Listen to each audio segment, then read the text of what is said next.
विद्यार्थी मित्रांनो, सीईटीचा अभ्यास तर आता छान पद्धतीने झालाय. फक्त काळजी याची वाटते, की नक्की एक्झाम कशी असणार आहे?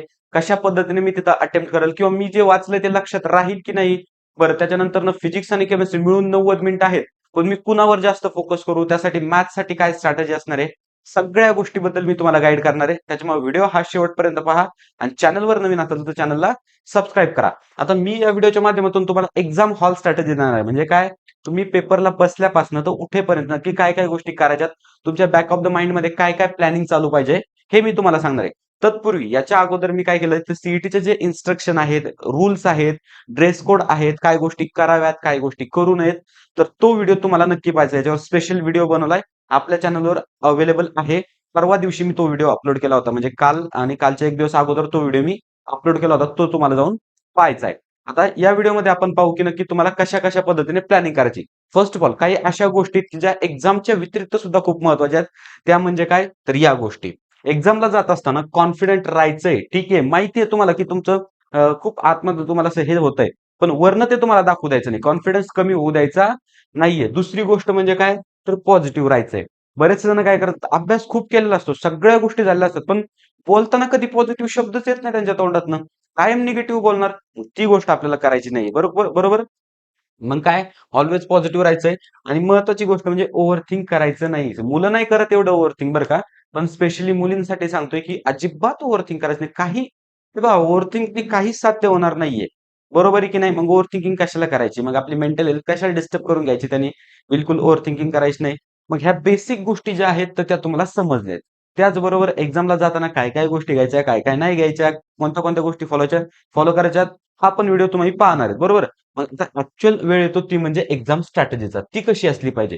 हे पहा, आपल्याकडे टोटल मिळून किती मिनिटं आहेत? तर आपल्याकडे टोटल आहेत 180 मिनिटं. म्हणजे थोडक्यात किती? 3 तास. बरोबर आहे. तर या 3 तासामध्ये काय आहे? तर फिजिक्स आणि केमिस्ट्रीला मिळून 3 तास सॉरी 1.5 तास म्हणजे 90 मिनिटं आहेत आणि त्याच्यानंतर मॅथ्सला 90 मिनिटं आहेत म्हणजे किती? 1.5 तास. पण याच्यामध्ये लक्षात ठेवायचं की फिजिक्स आणि केमिस्ट्री यामध्येच तुम्हाला 90 मिनिटं ते उडवायचे. मॅथ्ससाठी तो वेळ तुम्हाला वापरता येणार नाहीये. समजलं? मग आता पहा, तर हे जे 90 मिनिटं आहे आणि टायमरचा सांगतो. सीईटी मध्ये टायमर हे 180 पासून सुरू होणार, 180 मिनिटापासून. ते कमी-कमी होतपर्यंत 0 पर्यंत येणार. पण त्याच्यामध्येच काय असणार? 2 सेक्शन असणार, 2 पार्ट. म्हणजे ज्यावेळेस 100 मिनिटं राहिलेत तुमच्याकडे, ओके, स्क्रीनवर दिसतंय 100 मिनिटं राहिलेत, तर त्यावेळेस समजायचं तुम्ही की फिजिक्स आणि केमिस्ट्री ह्या सेक्शनसाठी फक्त 10 मिनिटं वेळ आहे. समजलं तुम्हाला? ओके. आता आपण पाहूया की नक्की हे जे 90 मिनिटं दिलेत फिजिक्स आणि केमिस्ट्रीसाठी ते कशा पद्धतीने युटिलाइज करायचे. फर्स्ट ऑफ ऑल काय करायचं, ज्यावेळेस तुमच्या पुढे पेपर ओपन होणार, तर त्यावेळेस डायरेक्टली तुम्ही केमिस्ट्रीवर जंप मारायचा आणि केमिस्ट्रीचे पहिले 20 मिनिटं तुम्हाला देतोय, तर त्या 20 मिनिटात तुम्ही काय करायचंय, त्या 20 मिनिटात तुम्ही क्वेश्चन 50च्या 50 क्वेश्चन पूर्ण ट्रॅव्हर्स करून घ्यायचे. क्वेश्चन येतोय, ठीक आहे, स्किप करा. म्हणजे येतोय म्हणजे थोडासा अवघड वाटतोय, स्किप केला.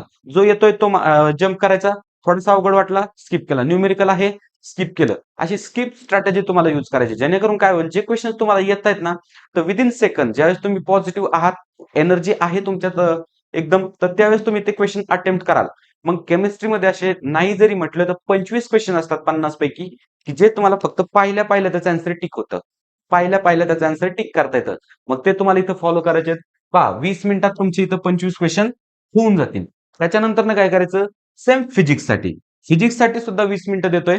तर त्या 20 मिनिटामध्ये आता फिजिक्समध्ये तर 25 क्वेश्चन त्या पद्धतीचे नसणार, की जे तुम्हाला पाहिल्या याचं आन्सर येईल. बरोबर आहे. ठीक आहे. 10 असू दे. काही हरकत नाही. 10 क्वेश्चन्स असू दे. फक्त जे येतायत आपल्याला ते एकदा परफेक्ट करून घ्यायचंय. समजलं? मग पुढचे आपले 40 मिनिटं झाले आतापर्यंत. त्याच्यानंतरचं नेक्स्ट जे 35 मिनिट्स आहेत, तर ते फिजिक्स आणि केमिस्ट्रीला मिळून तुम्हाला देतोय. त्याच्यामध्ये काय करायचं? जे तुम्ही स्किप केलेत ना क्वेश्चन, ते सोडवण्याचा 100% प्रयत्न करायचा. काही कशानेही सोडवा.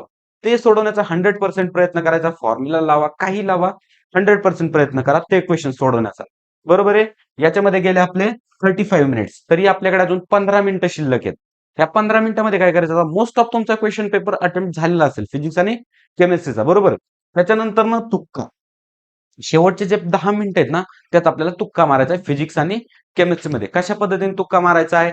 मी ऑलरेडी व्हिडिओ बनवलाय. त्या पद्धतीने म्हणजे काय? ऑप्शन इलिमिनेशन असेल, ट्विन आन्सर शोधून असेल, समजा all of this, none of this असतील, तर त्याच्यावरनं असेल किंवा एक्स्ट्रीम व्हॅल्यूज जे आहेत, आउटलायर्स आहेत, तर ते रिमूव्ह करून असेल. त्या सर्व पद्धतीने एक परफेक्ट तुक्का तुम्हाला मारायचा आहे शेवटच्या 10 मिनिटासाठी. डायरेक्ट रॅन्डम गेस करायचं नाहीये. थोडंसं आपल्याला डोकं तिथं वापरायचंय. त्यासाठी हा वेळ तुम्हाला देतोय. आणि राहिलेले शेवटचे 5 मिनिटं जे आहेत, तर ते तुम्हाला रेस्टला द्यायचे आहेत. म्हणजे ज्यावेळेस तुमचं टायमर समजा 95 वर येईल, तर त्यावेळेस तुम्हाला रेस्ट करायची आहे. त्याच्या अगोदर जर तुम्ही प्लॅन फॉलो केला, तर तुमचा पूर्ण पेपर अटेम्प्ट होतोय. रेस्ट का घ्यायची आपल्याला? कारण हे जर झालं, ओके, हे समजा 5 मिनिटं गेले, तर लगेच तुमच्यापुढे मॅथ्स ओपन होणार आहे. मग तिथं तुम्हाला रेस्टला टाइम मिळणार नाही. मग पहा 3 तास तुम्हाला एका जागेवर बसून राहायचंय. मग 5 मिनिटं तुम्ही रेस्ट घ्या. फ्रेश माइंडनं पुन्हा मॅथ्स सुरू करा. मग त्यासाठी ही रेस्ट तुम्हाला आहे. म्हणजे मला सांगा, की हे टायमर तुम्हाला कसं वाटलं? एकदम व्यवस्थित आहे. बरेच जण याला फॉलो करतात आणि चांगले मार्क्स, चांगले पर्सेंटेज आणतायत. मग तुम्हाला या पद्धतीने फॉलो करायचं आहे. बरं, हे झालं फिजिक्स आणि केमिस्ट्रीसाठी. त्याच्यानंतर आता मॅथ्ससाठी काय करायचंय? तर मॅथ्ससाठी आपल्याकडे आहेत 90 मिनिटं. टाईम भरपूर आहे. क्वेश्चन सोडवायचे किती? 50 क्वेश्चन्स आपल्याला सोडवायचे. टाईम आहे 90 मिनिटं. मग पहिल्या याच्यामध्ये सेम स्ट्रॅटेजी आपली स्किप स्ट्रॅटेजी जी आहे ना, तर 45 मिनिट्समध्ये तुम्ही पूर्ण जे क्वेश्चन्स आहेत ना, तर ते एकदा ट्रॅव्हर्स करून घ्या. जे सुटतायत, असं वाटतं की 1 मिनिट लागेल हे क्वेश्चन सोडायला, तर सोडून घ्यायचा. मॅथ्समध्ये बरं का, 1 मिनिट लागतोय, सोडून घ्यायचा. थोडंसं अवघड आहे, पण मी करू शकतोय, तर सोडून घ्यायचं. पण एखादा खूपच टफ असेल, त्याच्यात जर तुम्ही 5 आणि 10 मिनिटं वाया घालवत असाल, तर त्याला काही एक सेन्स नाहीये.